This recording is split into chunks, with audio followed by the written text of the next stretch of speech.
안녕하세요, 존생입니다. 이번 영상은 신카이 마코토의 작품 스즈메의 문단속에 관한 이야기입니다. 이 작품은 그냥 동일본 대지진의 레퀴엠, 즉 영혼을 위로하는 작품이에요. 동일본 대지진이 2011년 3월 11일인데 일본 개봉일이 11월 11일이었던 것만 봐도 알 수 있죠. 한국 사람들은 어떨지 몰라도 일본 사람들에게는 이 작품은 상당히 슬프면서 복잡 미묘한 감정을 느끼게 하고 실제로 그런 의견이 많아요. 저도 동일본 대지진을 일본에서 겪었거든요. 그러다 보니 그날로 인해 생긴 무수한 평범했던 사람들의 슬픈 이야기를 아무래도 한국에 있는 사람보다는 많이 들어서 알고 있죠. 그래서 눈물이 나더라고요. 앞서 나온 너의 이름은 날씨의 아이가 재난에 대해 간접적인 메시지를 던지고 있다면 이 작품은 희생자들의 마음을 직접적으로 후벼팝니다. 이 작품은 상당히 몰입감이 있어요. 사실 신카이 감독의 작품은 어느 정도 흐름이 정해져 있어요. 그래서 약간 알고 당했다 이런 느낌이긴 해요. 먼저 신카이 감독은 일본의 신화를 바탕으로 하고 있어요. 이번 작품에도 신화를 바탕으로 하고 있는데 일본의 신화에는 태양신 아마테라스 오미가미가 있어요. 그런데 이 태양신이 아마노 이와토라는 동굴에 숨게 된 이야기가 있습니다. 이걸 이와토 가쿠레라고 하는데요.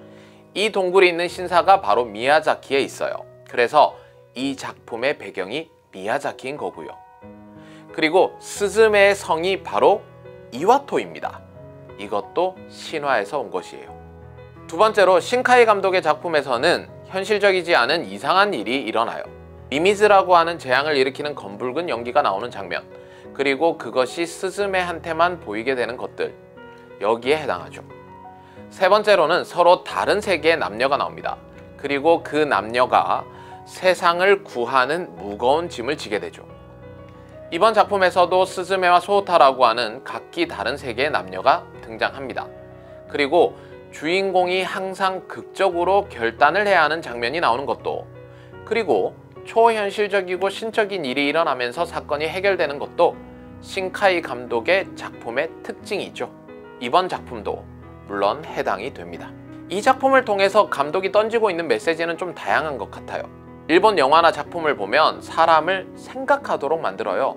조금 더 단순하게 소비하고 싶은데 항상 보고 나면 뭘 말하고 싶은 걸까 은근히 신경 쓰이죠.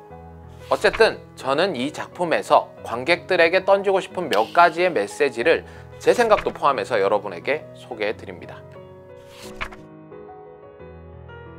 저는 이 작품은 언제든 재난이 일어나면 모든 것을 잃을 수 있지만 그럼에도 우리 삶은 소중하다라는 것이 중요한 테마인 것 같아요. 실제로 이 작품에서 일본 사람들의 사생관이 잘 드러나는데요. 재난이 많은 나라인 만큼 언제든지 지금의 소중한 것들을 잃을 수 있다는 생각을 가지며 살아요. 그래서 이 작품에서 나오는 여행 장면들, 그냥 일상을 살아가는 사람들, 일상적인 장소들, 그 지역의 생활 양식들을 큰 스토리의 맥락과 상관없이 가볍고 덤덤하게 보여주죠. 예를 들어 치카상을 만나서 이야기하는 장면, 육아를 도와주는 장면 등이 해당돼요. 그리고 이러한 일상도 재난에 의해 언제든지 사라질 수 있다는 것을 암시하고 있어요. 그게 어디서 나오냐고요? 이 작품에서 나오는 지역이죠. 이 작품의 배경이 일본이 가장 염려하고 있는 난카이 대지진의 우려가 있는 미야자키, 에히메라는 것과 큰 지진이 일어났던 고베, 도쿄, 그리고 토호쿠 지역이라는 것이 그것을 증명하고 있죠. 하지만 이 작품의 진정한 메시지는 스즈메 스스로에 대한 위로와 성장이라고 보여져요. 스즈메는 동일본 대지진으로 부모를 잃었죠. 엄마를 찾아 헤매고 있을 때 저 세상에서 엄마와 비슷한 사람을 보게 됩니다. 그리고 그것이 누구인지는 영화의 끝부분에 나오게 되죠. 동일본 대지진이 일어났을 때 일기장을 검게 칠해둘 만큼 절망적인 기억을 가지고 있지만 여정을 통해서 스스로에 대해 여러 가지를 깨닫게 됩니다. 그리고 마지막 장면에서 어릴 적 그 어렴풋이 만난 사람이 등장하죠. 바로 고등학생이 된 자기 자신의 모습이었습니다. 그러니까 사실 미래의 자신이 절망에 빠진 꼬마였던 자기 자신에게 용기를 주고 있는 것이죠. 이 작품이 신카이 감독의 전작과 다른 점은 재난의 당사자로 나온다는 것이에요. 특히 사람들이 예민한 동일본 대지진을 물론 10년이 지났지만 당사자를 주인공으로 한다는 것은 꽤나 용기가 필요했으리라 생각이 됩니다.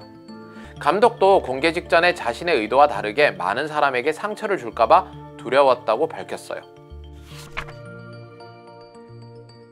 두 번째는 사람들의 추억과 기억을 불러일으켜요. 이게 사실 우리나라 관객들에게 얼마나 공감이 될지 모르겠는데요. 우리가 응팔이나 응사를 보면서 추억에 빠진 것처럼 이 작품을 보면 일본인들이 추억팔이를 할 수 있는 부분이 많아요. 감독이 로드무비라고 설명을 한 것처럼 각 지역을 여행하면서 나오는 장소들과 레트로적인 요소들, 특히 세리자와와 자동차로 이동할 때 나온 음악들이 있거든요. 저는 그 노래 진짜 오랜만이다 라고 하면서 들었어요. 이렇게 추억을 더듬게 하는 목적을 가지고 있는데요. 다만 안 좋은 기억까지 불러일으키는 장면들도 있어요. 대표적으로 긴급 재난 문자를 받는 장면이 자주 나오는데 저도 일본에서 받아본 적이 있는 터라 그게 떠오르더라고요. 세 번째는 시대의 변화와 지역의 흥망성쇠를 보여주고 있어요. 폐허에서부터 운영을 하지 않는 유원지, 사람이 없는 온천마을, 지금 일본에서 일어나고 있는 사회적 변화를 보여주고 있죠. 과거에는 사람들의 온기가 있었던 곳이지만 지금은 아니죠. 근데 이 작품의 제목이 스즈메의 문단속 아닙니까? 그런데 어떻게 보면 폐허도 그대로 버려진 유원지도 온천마을도 누군가가 닫는 행위를 하지 않은 것이죠. 다시 말해 즉 시작할 때는 거창하게 하지만 닫는 행위를 하지 않았다라는 거예요. 이대로 던져놓은 것이 괜찮은가? 라는 메시지를 던지고 있는 것이 아닌가 생각이 듭니다. 단순히 이런 사회적 문제가 있어요 라기보다는 왜 이런 문제를 방치해두고 닫지 않는가 라는 메시지가 있는 거 아닌가 생각이 들어요.